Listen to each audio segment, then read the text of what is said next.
Hi, welcome to this new video. You're probably in no contact if you're watching this video, or you're about to enter no contact. You know it's the right thing to do right now to get back with your ex. But I want to warn you, there are 9 common mistakes that people make when they're doing no contact. Be really mindful. It's mistakes that I've seen with clients or people in my community, in WhatsApp groups, things that we shared and we discussed. So I decided to list those mistakes so you don't make those as well. Chico. IGetMyExBack.com. Everyone deserves a second chance.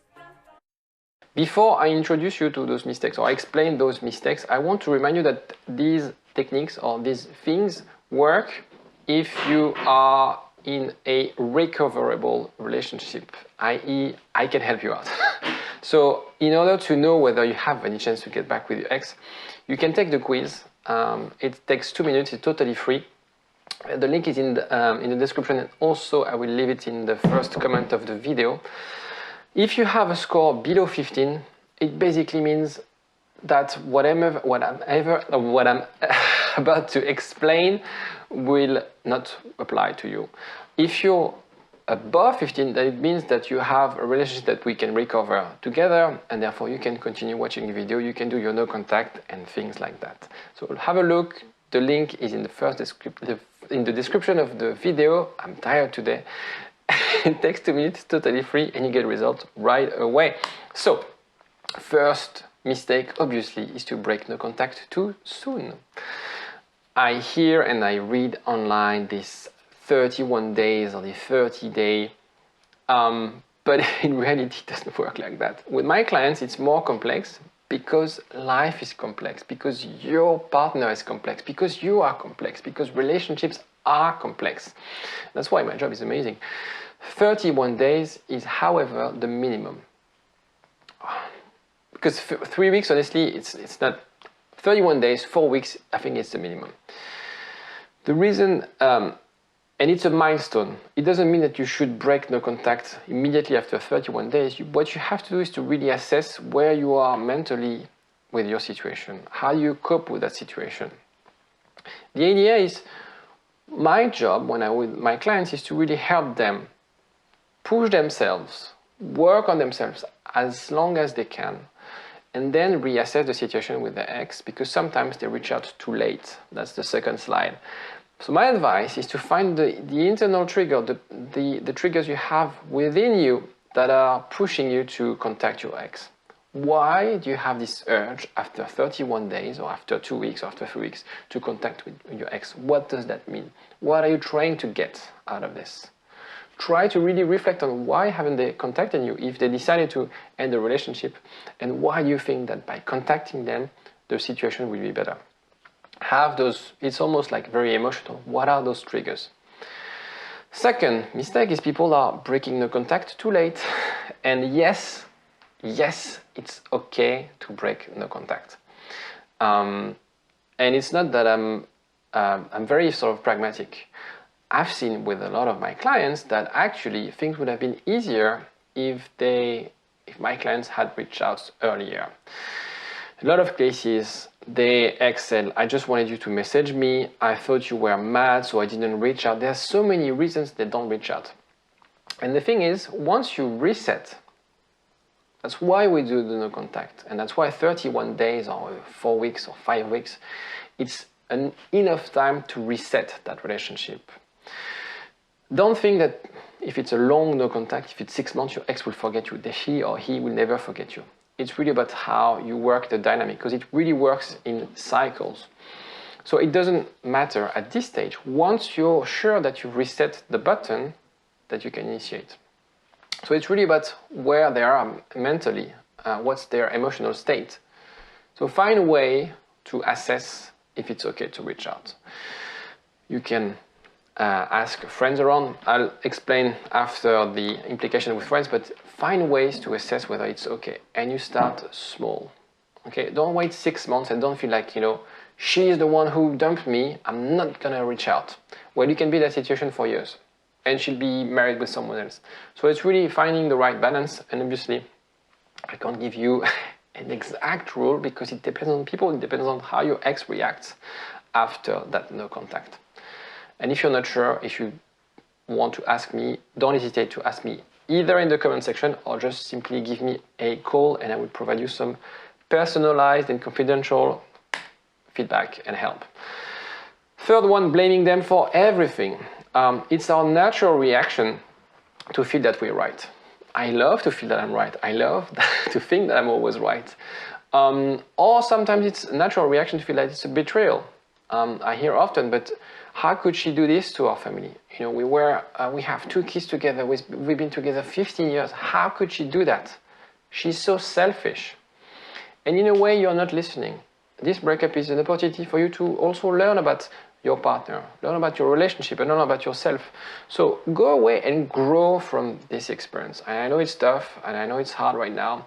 It's really maybe sore in terms of your emotion, but use that time to learn, and you'll see a breakup is 50-50. There's a lot of people also who also only blame themselves. They think like, I'm so stupid, I'm so bad, it's only my fault. 50-50. You have to take a perspective. Even though they took the decision to break up, they're also responsible for that breakup. My advice is make a list of the key turning points in the relationship and see how it affected the relationship. An event, something that you said. There are key turning points in a relationship. A conversation that you had, a fight that wasn't really addressed in the right way. Look at those things without judging yourself, but look at them, reflect on them. Exchange and discuss this list with a coach or with someone to really have a good perspective, and then you can start working on yourself properly. Number 4 is to hook up with people they know. So it is okay to do that. You're fine. You're okay to date people. It's fine, but never ever try this technique to get them. So a lot of people, they think like, yeah, I'm gonna hook up with that person, so she or he will be jealous, and they'll be dying to get back with me. It can backfire really, really badly. It can come across as disrespectful. And it is probably the worst feeling you can create in your ex's mind. If your ex thinks that you've been disrespectful, it is game over. So never ever use that technique to get them back. You can date someone, but if you do, they know. If you do, you have to acknowledge that it is over. So don't date people to move on, because you will also create a new dependency. And that's probably what they are doing if they are in a rebound relationship, is that they want to cope with that pain of the breakup. And sometimes it's sort of unfair to that person that you're dating, because you're using that person. So date if you want to date. It's okay to date, but you have to be honest with that person. Maybe about your expectation. Maybe it's just like, I just want to have fun. I don't want to build something. I just broke up with my partner and we've been together for years. I want to take it slow. So be really transparent, because this way you'll first respect yourself, you'll first respect that person. And the last thing also is, don't brag about it. You're happy, you don't have to show the world that you're happy with that person, okay? Don't brag about it. Mentioning the breakup in every interaction. So when you're with friends, of course they care for you. Of course they're listening to what you have to say. Of course they want to support you. But at some point, they don't want to hear about it anymore. And I'm pretty sure you've been in that case where you had a friend talking about his ex-girlfriend or boyfriend, and you were like, oh, he's still talking about that story. I'm fed up with that. I don't want to hear that anymore. So they will get bored, and they will also sometimes, if you've been talking too much about your ex, they will be talking about your ex, like, I talked with Alexis and he doesn't feel right, he keeps on talking about you, so I guess, you should reach out to him. It sounds to really, really bad image. You don't want to come across as someone desperate, someone who is always talking about the past. Now, if you speak with your ex, it is not a topic of conversation at all. You have to talk about everything but that breakup, everything but that relationship or those problems. And I know it's counterintuitive, because we feel she or he broke up because of this, so I'm going to address this, I'm going to talk about this, I'm going to say all those things that I understood. It doesn't work like that. You have to re-attract your ex and start really, really easygoing, talking about easy stuff, kind of the first date. Sorry, I'm a bit disturbed by the cat who is running everywhere. My advice, find someone else to talk if you feel the need to talk about the breakup, and it's normal to vent, it's normal to talk about those stuff. So find someone, a therapist, a counselor like myself, to discuss about that breakup and to understand, to analyze the situation. Maybe you're stuck because you won't have answers. Don't reach out to your friends too much, because you're gonna send the wrong message to your ex. You're gonna bore them. You're gonna be that. You don't want to be that annoying guy. 6, social media manipulation. That's a classic one. The first one that I hate is the quotes. You know, the cryptic quotes that you see on Instagram, in stories, or I hate those quotes. It sends a message that you are desperate. It sends a message like, you know, I'm sending this, but it's not directed to you, but it's directed to you. And it's just, you know, you don't want to send that image. Even if you feel like it, send it to yourself, but that's it, please. Also, the pictures of you who is too happy. I mean, it sends a wrong image. It sends that you're fake. It sends that you're trying to manipulate. You're trying to create an image that's not you. And your ex knows you very well. So if he or she sees you so happy, you know, just a week after the breakup, it's going to sound really weird. The blocking, unblocking. If you do that, be prepared to close the door forever. I know a lot of people, they ask me like, I don't want to hear from my ex anymore. Should I block her? Well, if you block a person, it sends a very, very strong message. And when you unblock that person, maybe she would not forgive you. So I would actually, my advice is don't change the way you use social media, and stay mysterious, and maybe hide a notification from them. You don't have to block that person to not to see their feed.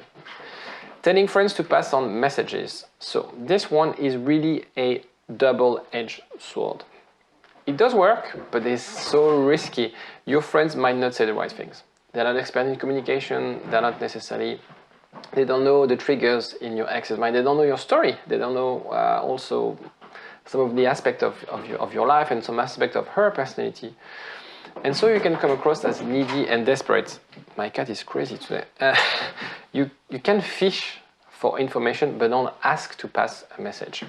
And there are ways to fish for information. Wait. My advice is to wait for them to update you on your ex. You have to understand that people love gossip, and they probably they feel useful to share information about your ex. So wait for them to update you on your ex rather than passing a message to your ex. Number 8 is obsessing about your ex's social media. You're looking at everything they do.